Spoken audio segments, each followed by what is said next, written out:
com em volia veure jo i com em volia sentir-me jo desitjada.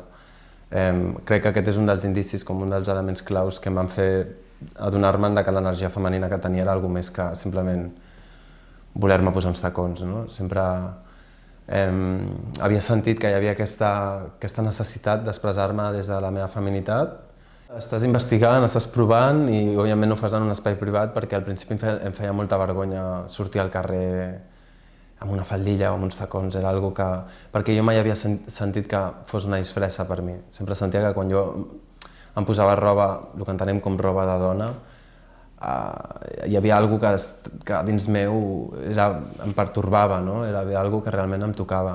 A mi com a artista, inclús almenys a dia d'avui, potser demà em canso una mica d'això, però el que em motiva per seguir fent el que faig és justament sortir dels espais segurs i existir fora d'aquests espais segurs. Recordo una vegada que vaig anar justament em sembla que era a l'Apolo, i va ser una de les primeres vegades que em vaig travestir, i quan vaig veure la reacció de la gent, parlant de gent jove, vaig quedar bastant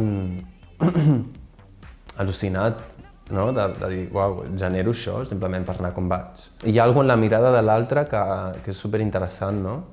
Perquè veus que li està explotant una mica el cervell simplement per això. I això m'estimula.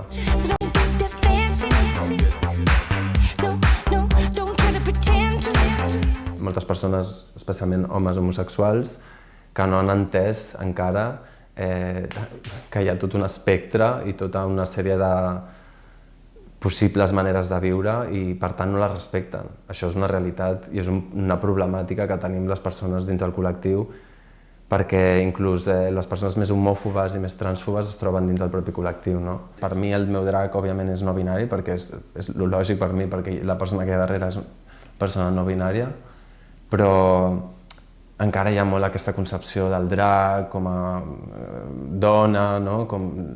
Jo, a dia d'avui, encara em sento incòmode perquè sí que ja tinc la seguretat a mi mateix de sortir com vull al carrer, però les mirades dels altres encara hi ha molta feina a fer perquè és aquesta doble mirada, no? Que la gent fa com, ui, que és noi, no entenc. És una cosa que ens ve, òbviament, imposada del sistema de poder en el que vivim, on ens interessa tenir-nos com en categories, no?